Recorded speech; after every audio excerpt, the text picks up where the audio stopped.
Yeah, my name is Asha. I work in an administrative role and I've got 2 young kids. I have had a history of back problems over the years. When I was pregnant, I hurt my back with the second one. I had a toddler at the time and was bending and lifting him out of his cot and felt a bit of a twinge in my back at that time. It wasn't really that bad. It was just, mild pain. Over the years following that, the pain came and went.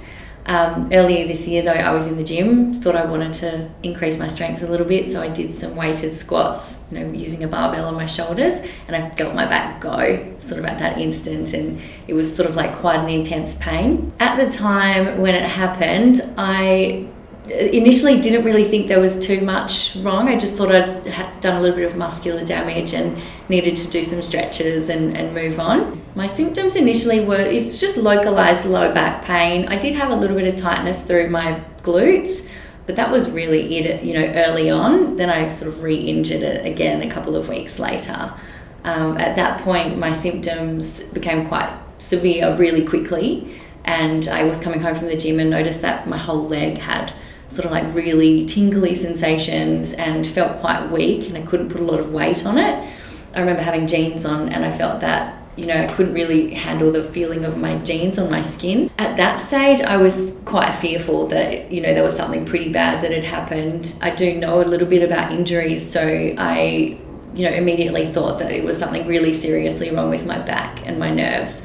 But I didn't know what exactly, and I was almost too scared to find out what exactly was going on. After the second flare-up, I contacted a physio and came in for some treatment, and it was really from there, I suppose the education and the reassurance that I got in those initial sessions that made me think that I was going to be okay and that my back was going to get better. The messages weren't contrary to what I was thought. It was different to what I was telling myself. So I had so much fear, as I said before, and I think I just thought that it was going to be the worst thing and I was never going to recover, and I would always have this nerve pain in my leg and I would always have foot drop and all of those sorts of things that I was experiencing at the time. I didn't see how it could get better.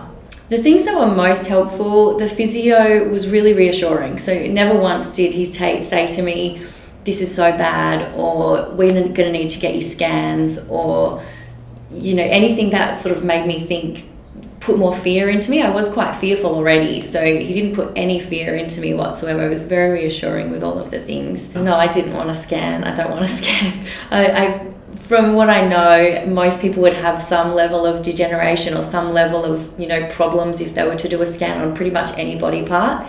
I don't want to see the problems. I'd rather just feel that they're getting better. Some of the things that gave me confidence in the physio's opinion, he did some testing really early on just to see what sort of nerves were firing and where the aggravation was really coming from.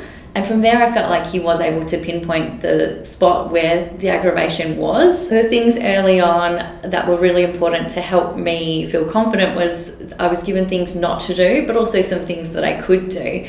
So for example, I was told to avoid hamstring stretching because that was just going to aggravate that nerve, which was already so irritated.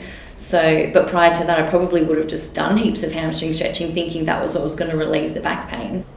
I was recommended to take anti-inflammatories as needed, and I did take some anti-inflammatories. I never went to the GP. I just took what I had from, the supermarket. And that helped to a certain degree, but I think what really helped was the movement and knowing that when I did the movement, I would feel some relief and it was, on its way to getting better. Control for me came by having a plan to stick to. I'm quite regimented in the way that I just am in life and at work and things like that. So knowing that I had those check boxes to get through 2 weeks of this plan, then let's go back and reassess, 2 weeks of the next plan, let's go back and reassess, and to see those improvements each time, that was what kept me motivated to go to the next step. The time frame between my second flare-up and probably a full recovery, I would say it's around 12 weeks.